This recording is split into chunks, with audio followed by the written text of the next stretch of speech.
عقل سے بہتر ہمارا کوئی رفیق نہیں۔ شیطان سب سے پہلے انسانی شرم و حیا پر ضرب لگاتا ہے تاکہ بے حیا ہو کر وہ آسانی سے گناہ کر سکے۔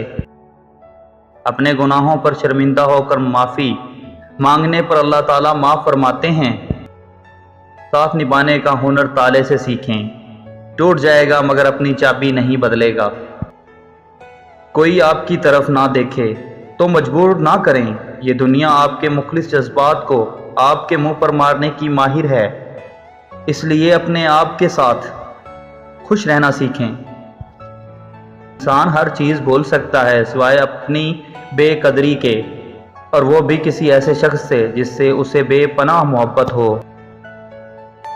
لوگ ہمیشہ ہماری زندگی کا ایک صفحہ پڑھ کر پوری کتاب خود سے لکھ لیتے ہیں۔ مر جائے گی یک طرفہ محبت بھی کسی دن، کب تک کوئی صحراؤں کو سیراب کرتا ہے۔ زندگی میں ایسا شخص ضرور ہونا چاہیے جو حال پوچھے تو سچ بتایا جا سکے۔ ہر انسان کے اندر دو بھیڑیے ہوتے ہیں، ایک اچھائی کا، دوسرا برائی کا۔ غائب وہی رہتا ہے جسے ہم کھلاتے پلاتے ہیں۔ 3 باتوں پر خاموشی اختیار کر لو، وہ شخص آپ کی قدر کرے گا اور بات بھی۔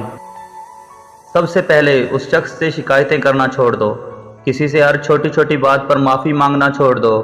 کسی کو اپنی وفاداری کا اتنا یقین مت دلاؤ کہ وہ بغیر ڈرے آپ کو کچھ بھی کہے، کچھ بھی۔